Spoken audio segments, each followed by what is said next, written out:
Pernah kepikiran nggak sih, gimana caranya sebuah kantor bisa jalan selancar itu? Bukan cuma soal kerjaan kita aja, tapi semua barang fisik yang ada di dalamnya. Kursi yang lagi Anda duduki, komputer di depan Anda, bahkan gedung kantornya sendiri.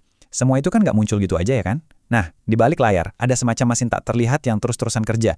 Mastiin semua yang kita butuhin itu ada, dan hari ini kita bakal bedah tuntas mesin itu. Coba deh, sekarang lihat sekeliling Anda. Beneran, lihat aja. Ada pulpen di meja, monitor yang lagi Anda liatin, mungkin juga ada tanaman hias di pojok ruangan. Semua itu, gimana ceritanya bisa ada di sini? Pasti ada prosesnya kan? Ada perencanaannya. Nah, yuk kita coba telusuri jejak perjalanan barang-barang itu bareng-bareng. Oke, ini dia peta perjalanan kita hari ini. Pertama, kita bakal bedain dulu dua jenis aset utama di kantor. Terus, kita masuk ke inti perencanaannya. Setelah itu, kita lihat gimana seninya mendapatkan barang, ngikutin perjalanannya dari gudang sampai ke meja kita, dan terakhir, kita bakal paham kenapa ngelacak semua barang itu jadi kunci dari segalanya. Siap ya? Baik, kita mulai dari fondasinya dulu. Sebelum kita ngomongin cara ngelola, kita harus tahu dulu apa sih yang mau dikelola. Nah, di dunia perkantoran, semua barang fisik itu sebenarnya bisa dibagi jadi dua kelompok besar, yang namanya sarana dan prasarana. Dua istilah ini penting banget. Yang pertama itu sarana. Gampangnya gini, sarana itu semua alat yang Anda pegang, yang Anda pakai langsung buat nyelesain kerjaan. Kalau barang itu bisa dipindah-pindahin dan Anda pakai buat kerja, nah itu kemungkinan besar adalah sarana. Nah, lawannya sarana adalah prasarana. Kalau sarana itu alatnya, prasarana itu rumahnya. Ini adalah fondasi yang bikin kerjaan kita jadi mungkin. Sifatnya itu nggak bergerak, permanen. Dia itu wadah tempat kita semua bekerja. Simpelnya, tanpa prasarana, sarana kita nggak punya tempat buat dipakai.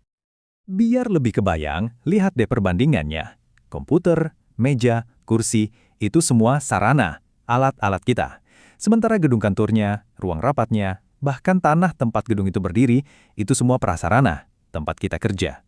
Jadi, sarana itu soal apa yang Anda gunakan, prasarana itu soal di mana Anda menggunakannya. Bedanya jelas ya, pembedaan ini penting banget buat langkah kita selanjutnya. Oke, sekarang kita udah tahu apa yang mau diurus. Pertanyaan berikutnya, gimana mulainya? Jawabannya cuma satu. Semua harus berawal dari rencana yang matang. Serius, tanpa rencana, proses pengadaan barang itu bisa jadi mimpi buruk. Kacau, boros, dan pastinya ndak efisien sama sekali. Proses perencanaan ini bukan asal-asalan loh, ada langkah-langkahnya. Pertama, analisis kebutuhan. Kita kumpulin usulan dari semua tim. Kalian butuh apa? Kurangnya apa? Dari situ kita susun draft rencananya. Nah, rencana kan cuma angan-angan tanpa duit. Jadi langkah ketiga adalah penyesuaian dengan anggaran. Keinginan dan kenyataan harus sinkron.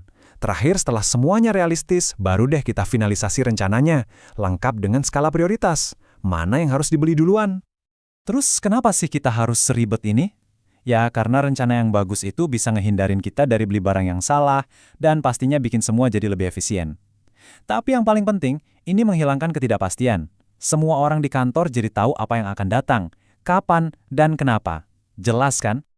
Rencana udah matang. Sekarang waktunya eksekusi. Bagian ini kita sebut seni pengadaan. Karena ternyata cara dapetin barang buat kantor itu nggak melulu soal beli loh. Ada banyak cara lain yang bisa ditempuh. Tentu, membeli itu cara yang paling umum. Tapi lihat deh, ada cara-cara cerdas lainnya. Menyewa, misalnya, bisa jadi pilihan jenius buat alat-alat teknologi yang cepat banget ketinggalan zaman. Menerima hibah atau donasi, wah itu anugerah. Bahkan, hal sesimpel memperbaiki yang udah ada atau tukar tambah, itu bisa jadi solusi yang hemat biaya dan efisien banget. Kuncinya, pilih metode yang paling masuk akal. Nah, ini pertanyaan penting. Setelah kita tahu apa yang kita butuhin dan gimana cara dapetinnya, pertanyaan selanjutnya adalah, siapa yang ngerjain? Apa tiap-tiap departemen beli kebutuhannya sendiri-sendiri, atau ada satu tim khusus yang ngurusin buat semua orang? Ini ngebawa kita ke dua mazhab utama. Pertama, sentralisasi. Jadi, ada satu tim khusus yang beli semua kebutuhan kantor. Kelebihannya, beli dalam jumlah banyak bisa dapat harga lebih murah dan barangnya jadi standar semua. Kekurangannya, kadang suka lambat kalau ada kebutuhan mendadak. Nah, yang kedua, desentralisasi. Setiap tim beli kebutuhannya sendiri. Ini jelas lebih cepat dan lebih pas sama kebutuhan spesifik mereka. Tapi risikonya, biayanya bisa lebih mahal dan kantor jadi kelihatan kayak toko serba ada karena peralatannya beda-beda. Akhirnya barang yang dipesan datang juga. Tapi tunggu dulu, ceritanya belum selesai. Justru fase berikutnya ini salah pentingnya. Apa sih yang terjadi setelah barang baru itu sampai di depan pintu kantor?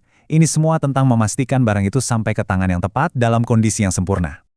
Ada 3 langkah kunci di sini. Pertama, penerimaan. Kita buka kotaknya, kita cek barangnya, sesuai pesanan nggak? Ada yang rusak nggak? Cocokin sama surat jalannya.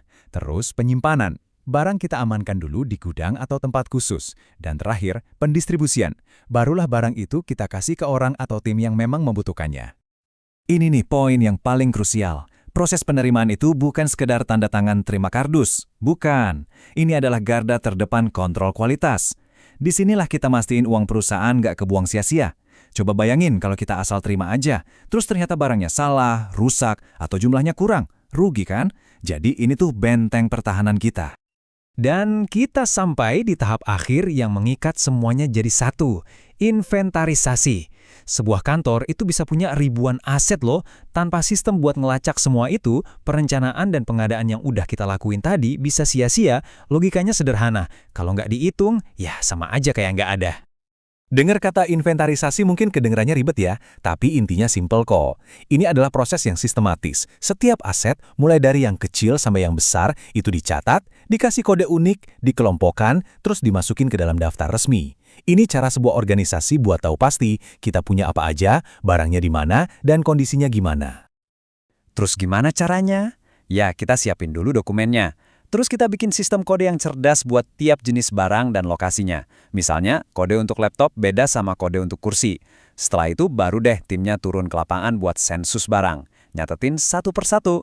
Terakhir, semua data itu dijadiin laporan resmi. Jadi semuanya jelas dan terpantau.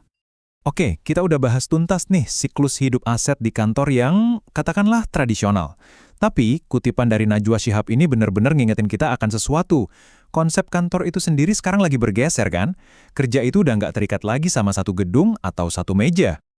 Ini yang jadi pertanyaan besar buat kita semua sekarang. Kalau kantor kita tersebar di ratusan, bahkan ribuan rumah yang berbeda, gimana caranya prinsip-prinsip yang barusan kita bahas ini bisa diterapkan? Gimana cara kita ngelola laptop perusahaan yang ada di rumah karyawan atau kursi ergonomis yang dikirim keluar kota? Ini adalah tantangan baru dalam dunia pengelolaan aset di era kerja modern.